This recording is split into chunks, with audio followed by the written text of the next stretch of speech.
15वीं शताब्दी वो अहम समय था जब भविष्य को नया स्वरूप देने वाली शक्तियों का उदय हो रहा था।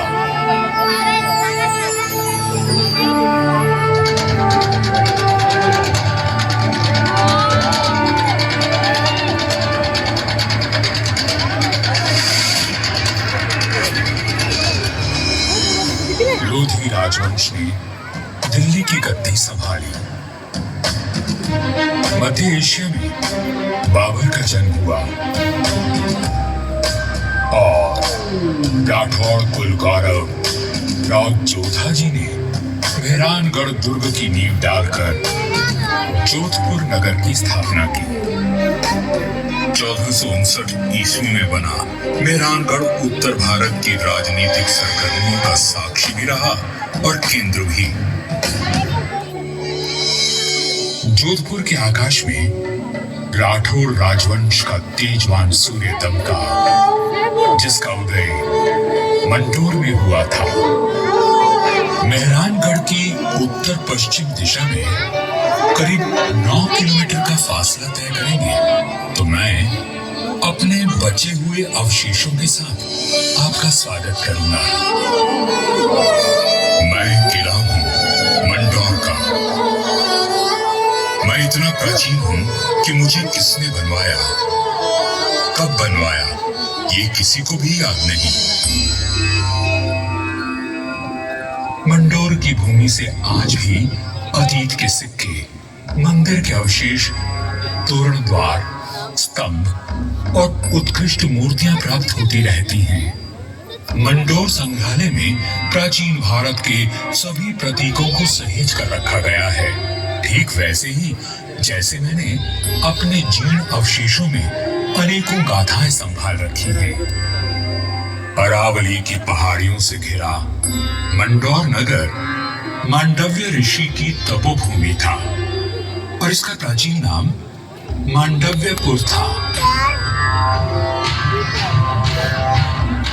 महाभारत काल में यहां नागवंशियों ने राज किया और फिर गुप्त वंश ने इसे अपने बाहुबल से जीता।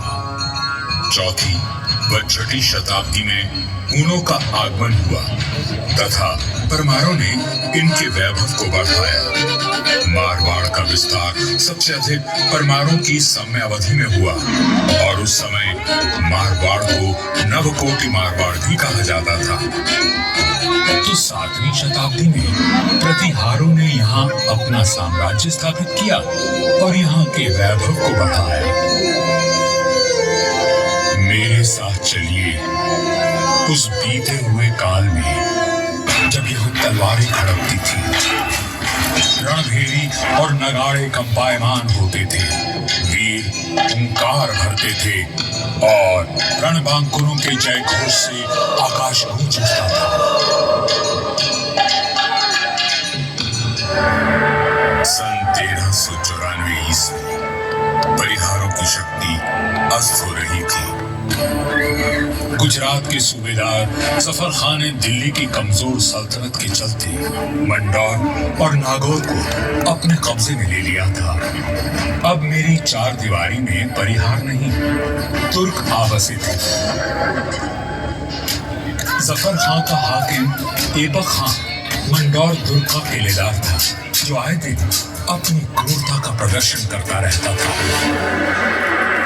पीड़ित किसान मंडोर के इंदौर परिहार के प्रधान वीर राव हेमा गहलोत के पास मदद के लिए पहुंचे। राव हेमा जी, ये तुर्क हमसे मनमाना लगान वसूल करते हैं। आए दिन हमारी गायों को चुरा कर ले जाते हैं और अब अपने घोड़ों के लिए घास से लदी गाड़ियां मांग रहे हैं। हम तो बर्बाद हो जाएंगे। अपनी शक्ति पर इतना अभिमान कि उसे 3 किसानों पर आजमा रहा है। भैरों जी की सौगंध, जुल्म करने के लिए अब ऐबक खान जिंदा नहीं बचेगा।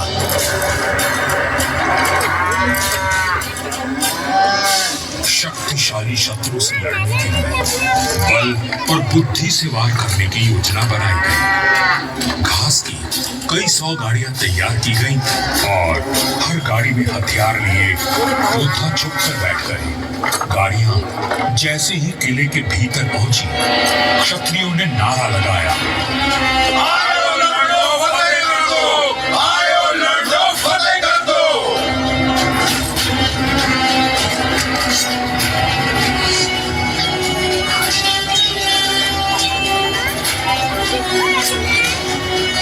इस अचानक हुए प्रहार से तुर्कों को संभलने का अवसर भी न मिला।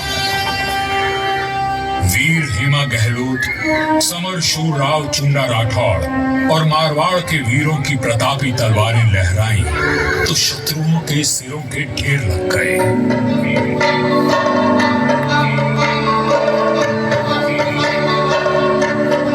इसी जीत की याद में आज भी मंडौर में राव महोत्सव मनाया जाता है।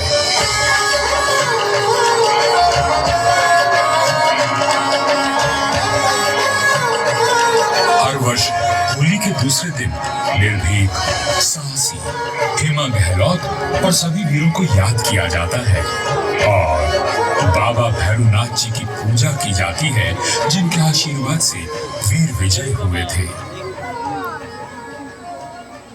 मंडौर विजय के बाद भी इंदा परिहार का मन अशांत था, क्योंकि ये नगर शत्रुओं से घिरा हुआ था। तब उन्होंने शक्तिशाली राठौड़ वंश को राज सौंपने का निश्चय किया। इंदा के मुखिया राय धवल ने अपनी पुत्री का विवाह राव चुंडा से करवाया और दहेज में मंडौर का दुर्ग दे दिया गया। राव हेमा गहलोत ने राव चुंडा का राज तिलक किया और घाटों में मंगल गान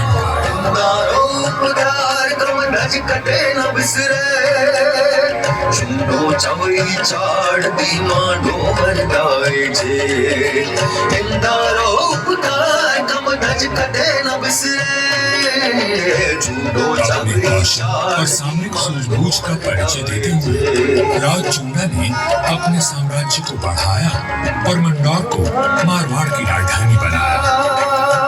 1423 में नागौर के युद्ध में राव चुंडा वीर गति को प्राप्त हुए और उनके पुत्र कान्हा के बाद राजदंड राव रणमल ने संभाला।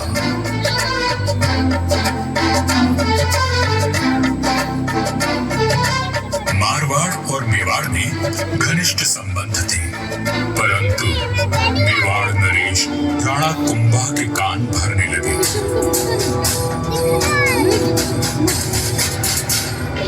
मुझे राम रणमल की नियत ठीक नहीं लगती राणा। वो आपका राज हड़पना चाहता है। वह सिर्फ एक पक्ष को देखते हैं, दूसरे पक्ष से तो उनका कोई मोह नहीं।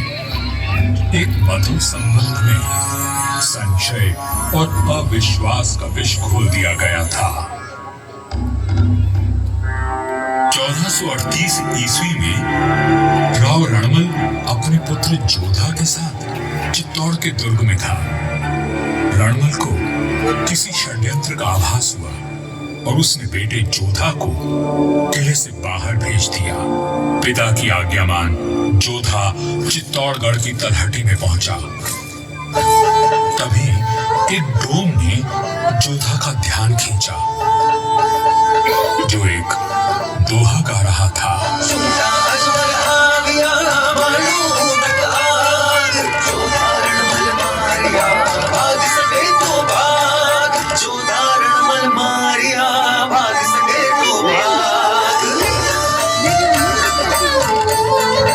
राणा कुंभा के निर्देश पर चुंडा ने राव रणमल की हत्या कर दी थी। पिता की हत्या का प्रतिशोध लेने की प्रतिज्ञा लेकर युवा जोधा मारवाड़ की ओर बढ़ चला, परंतु चुंडा उसका पीछा करता रहा। वह राणा कुंभा का ताऊ था और मारवाड़ का पुराना बैरी। काल बनकर मेवाड़ की विशाल सेना जोधा के पीछे पड़ी थी और वीरों का वंशज अपने 700 स्वामी भक्त लड़ाकों के साथ उनसे जूझ रहा था। पितर बवंडर को साथ कर जब जोधा मंडोर पहुंचा तो उसके पास केवल 7 सैनिक बचे थे, पर चूंडा यहाँ भी आ पहुंचा।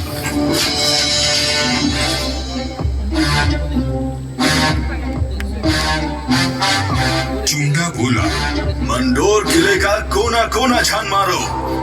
रणमल ने मेरे भाई राघव देव को मरवाया था, मैं उसके वंश का नाश कर दूंगा।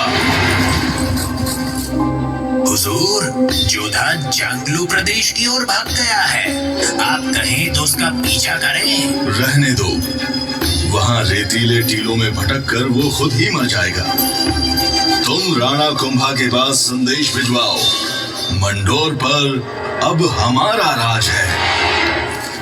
पिता की निर्मम हत्या की पीड़ा और राज खो देने का अपमान लिए जोधा भटक रहा था। हर ओर शत्रु घात लगाए बैठे थे, पर जुझारू जोधा ने आस और विश्वास नहीं खोया। 15 वर्षों तक संघर्ष और अथक प्रयास करने के बाद जोधा ने दुर्भाग्य को जीत लिया।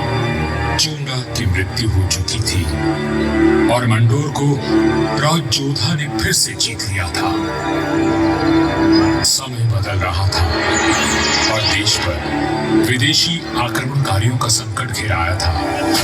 ऐसे में एक दूसरे से लड़ने के बजाय मारवाड़ और मेवाड़ ने संधि कर ली।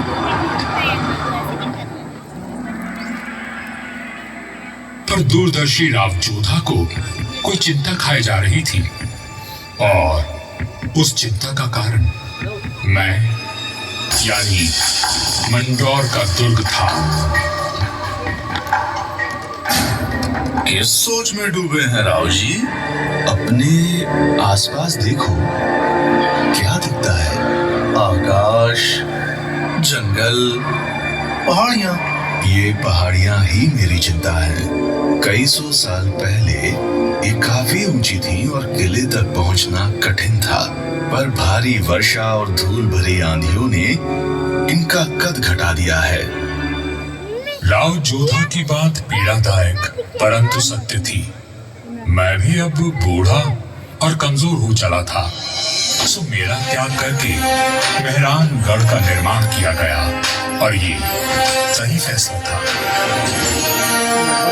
भारत में जब मुगलों का आगमन हुआ तो राठौड़ राजवंश ने उनसे सीधी टक्कर ली और हार माने बिना संघर्ष करते रहे। इस सब में मेहरानगढ़ ने प्रमुख भूमिका निभाई। जोधपुर का इतिहास प्रेरणादायक वीर गाथाओं से भरा हुआ है। त्याग और देशभक्ति के कीर्तिमान स्थापित करके इतिहास में अमर हो जाने वाले वीरों ने जोधपुर का सर सदा ऊंचा रखा है।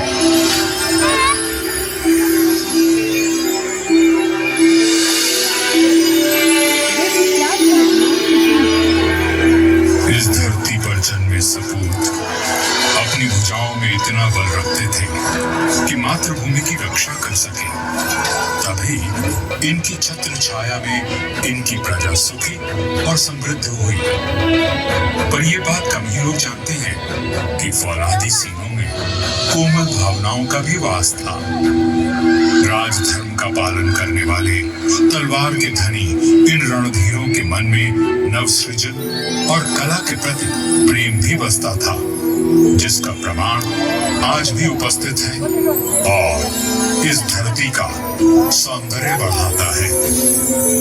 महाराजा अजीत सिंह जी को उनकी सृजनात्मक ऊर्जा और निर्माणों के लिए याद किया जाता है। उन्होंने देवी देवताओं की साल, अजीतपुर, मयपुर और एक खंबा महल बनवाया एवं भेरू बावड़ी और भेरू मंदिर का जीर्णोद्धार करवाया। उन्होंने अपने पिता महाराजा जसवंत सिंह जी के भव्य देवल का निर्माण भी करवाया, जिसके विशाल स्तंभ एवं गर्भगृह का अलंकरण दर्शनीय है। सभा मंडल का दृश्य पौराणिक आख्यानों का स्पष्ट दर्शन देता है। प्रस्तरों पर उत्कीर्ण भाव भंगिमाएं